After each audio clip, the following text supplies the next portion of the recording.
شيلة بعنوان أين العدل يا مسلمين من المملكة العربية السعودية تضامنا مع الطفلة جنات ومع الأخ طاهر السياغي والد جنات، مقدمة من هارون فؤاد الهاروني من أبناء حراز ناحية صعفان،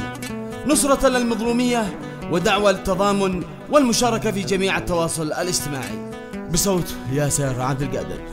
في البدء أسألك ربنا اصلح كل أحوالنا، داوي كل أوجاعنا يا رب السما يا كريم، أنت الفرد أنت الصمد تعلم كل حاله ورد، أمرك أنت ذي معتمد واسمك عدل واسمك عليم. في البدء أسألك ربنا اصلح كل أحوالنا،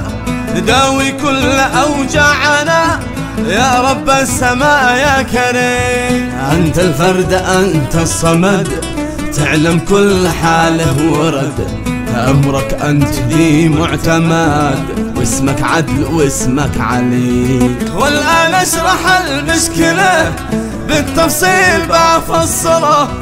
ردها كما المهزلة جنة اغتصبها العدي، طفلة مثل ما ابنته ينهش عرضها بكبرته، أين الود أن رحمته منها أعوذ بالله الرجي، ما عاد حس إنه حرام أو راعى شعور الكلا، طفله بعد سن الفطا سار وسط ظلمه ضلاي، طفله في 8 سنين جاها شخص واحد لعين، أين العدل يا مسلمين أين الحل هذا الخصم، لا رعى حقوق الجوار أو رعى لحرمه وعار، مطلبنا الجميع باختصار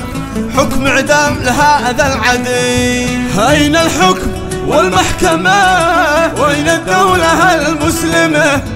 هذا المغتصب نعدمه هذا حكم حاكم حكي، حكم الله فوق الجميع واحنا فرض الأمره نطيع، والتعزير له بانشيع والمجرم كذا بانقي، أحكمت عليه بالزواج كيف العار أصبح حراج، هذا الحكم ما فيه خراج للفهم أو للحكي، ايش من حكم لا تحكموا ما نرضى بها وافهموا، في الأعراض لا ترحموا كلا وسط بيت حريم، يمضي حكمكم بالسداد ما يبقى بخرب النجاد،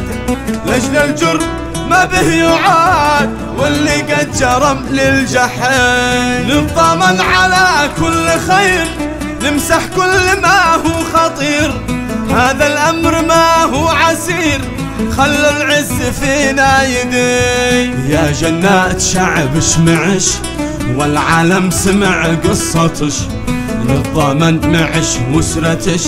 ما تبقى بعيشه حنين، كلا يهتفوا بالقصاص شنقا كان ولا رصاص، هذا الحكم منا خلاص حكم الصح وسط الصميم، والختم الصلاة والسلام